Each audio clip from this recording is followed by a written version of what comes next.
A paz do Senhor, meus amados irmãos, estamos aqui no curso de Panorama Bíblico, na aula de número 24. Eu sou o pastor Christopher Lopes e nós vamos dar sequência ao nosso estudo que iniciamos na aula passada sobre o início das raças e das nações, estabelecendo aqui, na verdade, a dispensação do governo humano, Então, hoje nós vamos falar um pouco sobre Nimrod e Semíramis, que nós vimos a partir do dilúvio como Deus, através de Noé, estava estabelecendo uma aliança e um governo na terra, seu reino na terra. Deus queria um reino agora governado por homens, com quem ele pudesse se relacionar, através desses homens estabelecer o seu reino. Mas Satanás, lógico, vai apresentar um outro tipo de governo semelhante, levantando um governo de oposição, para você observar que a oposição sempre existiu, Então, em primeiro lugar, nós vamos ver aqui quem foi Nimrod. Nimrod, ele parece ser a junção de duas palavras hebraicas, Nós temos aqui o termo Nim, e nós temos que significa descendente, e nós temos Merod, que significa rebelião. Portanto, Nimrod significa filho da rebelião. Agora, tem um escrito interessante no Talmud babilônico. Ele declara dessa maneira: por que ele foi chamado de Nimrod? Porque ele incitou todo mundo a se rebelar contra a sua soberania. Então, os orientais, eles têm o costume de se referir às pessoas em destaque, o seu nome acaba sendo dado de acordo com algum fato notável, alguma situação que se destaque na sua vida, E no caso de Nimrod, os seus atos reverenciavam o seu nome. Quando lemos no texto, Nimrod, o texto diz lá de Gênesis, que ele foi o primeiro a ser poderoso na terra, que era um poderoso, valente, caçador diante do Senhor, é porque o princípio daquela época que destacava os homens poderosos era exatamente a caça, Então a caça evidenciava quem eram os melhores caçadores, eram os homens mais poderosos. Agora nós também vamos ver lá em Gênesis 10:10 uma outra citação dessa figura emblemática, Nimrod, dizendo que o princípio do seu reino foi Babel. E o que era Babel? Babel é a cidade que deu origem à Babilônia. E o que é a Babilônia? Veja, lá em Apocalipse, no capítulo 17, do verso 1 ao 5, a Bíblia vai dizer assim, a mãe das prostituições, das meretrizes, das abominações na terra. Então entenda que prostituição como mistura ilícita, Abominação tem a ver com sacrifício abominável. Então, mãe significa aquela que deu origem à Babilônia, e mãe das abominações, das prostituições, se refere a sacrifício. Prostituição, então, uma referência à idolatria. Estamos vendo, então, em Gênesis, bem no começo, a cidade da Babilônia sendo fundada, aonde hoje é a região do Iraque.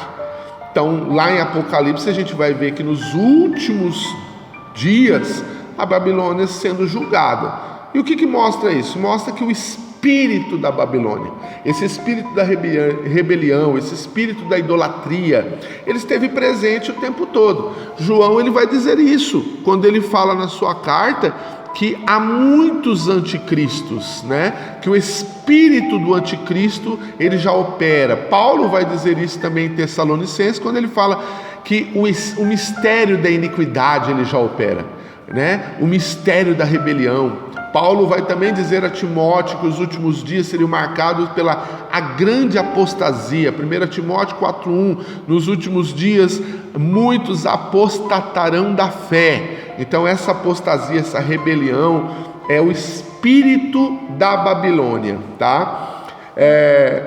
Se nós formos estudar a Babilônia física, ela foi destruída, a antiga cidade, hoje são apenas ruínas. Então, se nós compararmos a destruição da Babilônia, que é descrita na Bíblia, com as profecias que estão em Isaías 13, do verso 19 ao 22, Isaías 46 e 47 e ainda Jeremias 51 e 52, nós vamos ver que essa destruição descrita na Bíblia ela não ocorreu. Então é lógico que esses textos não estão falando de destruição física, mas de destruição espiritual também, né? Estão falando de algo que perdura até os nossos dias. Então Nimrod, ele vai tipificar, ele é um tipo do primeiro anticristo revelado na Bíblia, tá? Ele é o tipo de todos os ditadores malvados que lançaram oposição a Deus. Então, de acordo com o Targum Yonatan, Nimrod foi pai da linhagem dos faraós. Nesse sentido, ele foi o patriarca de todos os líderes malignos e imperialistas que buscaram a dominação mundial, na semelhança dos Nefilim. Lembra da nossa lição, da nossa aula lá dos Nefilim? Que os Nefilim eram poderosos, que queriam governar a terra através da opressão, do sangue, das guerras. Então, ele foi a primeira tentativa de Satanás de exercer um domínio mundial na terra. Então, por isso, ele é um tipo de anticristo, mostrando uma profunda rebelião a Deus. Nimrod ainda vai chefiar a construção de uma cidade, de uma torre. Esta torre é a tradução de tudo que se passava naquele coração rebelde a Deus. A torre de Babel era um ziglag, ou melhor, ziglag não, era um zigurate. O que eram os zigurates? Zigurates eram torres, geralmente com 7 andares, que eram construídas para a adoração do céu e os seus astros. A torre de Babel, ela serviria então de modelo para todos os zigurates da antiguidade, tá? Então, olha só, os zigurates eram aqueles altares com escadaria que iam se aproximando do céu. E na cultura antiga, cada tribo tinha lá o seu deus e cada um deles tinha um zigurate.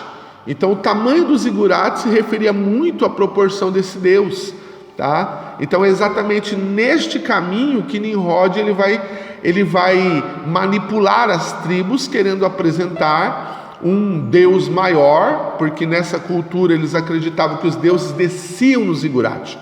Só para você ter uma ideia, lá em Gênesis, quando Jacó ele tem aquela visão de uma escada que sobe ao céu, anjos descendo e subindo, né? E ele descobre, esse não é outro lugar senão a casa de Deus. Aquilo era um zigurate. Então era uma referência muito clara de que naquela composição, naquela cultura, os zigurates eles eram um tipo de portal aonde os deuses desciam e os homens podiam se comunicar com eles, tá? Então é daí que vem a ideia da construção da Torre de Babel.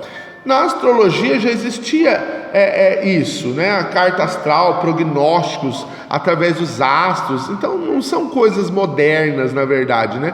São práticas antigas. Os zigurates eram construídos para adoração, consulta da lua, do sol, das estrelas. Por isso a gente vê constantemente a expressão na Bíblia Deus Sol, Deus a Lua. Então o nome da Babilônia, da Torre de Babel, na verdade é Bablu, que na língua dos caldeus significa portão dos céus ou portão dos deuses. Então isso é uma referência aos zigurates, tá? E já em Deuteronômio 18, essas práticas que já existiam eram proibidas pela lei mosaica. E aí nesse contexto vai entrar uma personagem na história, não na história bíblica, mas de vários documentos extra-bíblicos, por nome de Semíramis, que por muitos séculos Semíramis foi considerado uma lenda, mas após as descobertas arqueológicas na região, muitas tábuas foram encontradas provando a existência histórica de Semíramis. Então a Enciclopédia Britânica dá a Semíramis como uma personagem histórica, atribui a ela a fundação da Babilônia e diz ser ela a primeira sumo sacerdotisa de uma religião. Então nós temos pesquisadores cristãos que gastaram suas vidas inteiras pesquisando a história nesses locais, suas lendas, religiões. A história babilônica, ela traz esse relato, que Semíramis era casada com Nimrod, e após a morte dele, estando ela grávida, dá à luz ao seu filho que se chama Tamuz. Semíramis então reivindica, dizendo que este filho era a reencarnação de Nimrod. Então ela havia muito provavelmente, dentro do contexto da profecia, da semente da mulher, ela vai reivindicar então que o seu filho era aquela promessa do Salvador, o prometido Salvador. Quando Tamuz era jovem, ele sai para uma caçada e ele é morto por um porco selvagem. Mas essa lenda que os babilônicos criaram, Semíramis vai reunir as mulheres da Babilônia, vão jejuar, vão chorar por Tamuz, e depois de 40 dias de jejum e clamores, Tamuz voltaria à vida e Semíramis passaria a ser adorada como a doadora da vida. Então olha só, isso se desenvolveu na Babilônia uma religião chamada culto a mãe com a criança, em que a mãe era adorada porque ela trouxe o filho à vida novamente, o poder era dela. Rapidamente essa religião vai se espalhar pelo mundo, foi levada pelos fenícios, e este culto ele se instala em várias partes do mundo. Os nomes Semíramis e Tamuz, eles mudaram de acordo com a língua local. Por exemplo, na Fenícia ele se chamava Ashtar e Baal, ou Astarote Baal. No Egito vai ser Ísis e Horus. Na Grécia Antiga, Afrodite. E na Ásia ainda, Cibele e Deóios. Então, quando os medos persas invadiram a Babilônia, eles introduziram na Babilônia o culto ao fogo. E isto era o culto principal dos medos persas. Então os sacerdotes da Babilônia, eles fugiram, instalaram na Ásia Menor, se instalaram em Pérgamo, e com o surgimento do Império Romano, o culto da mãe e da criança foi levado para Pérgamo, de Pérgamo para Roma, e lá em Roma, Semíramis e Tamuz passaram a se chamar Vênus e Cupido. Tá? Então, esta aula, nós vamos focar como foi esse início da idolatria.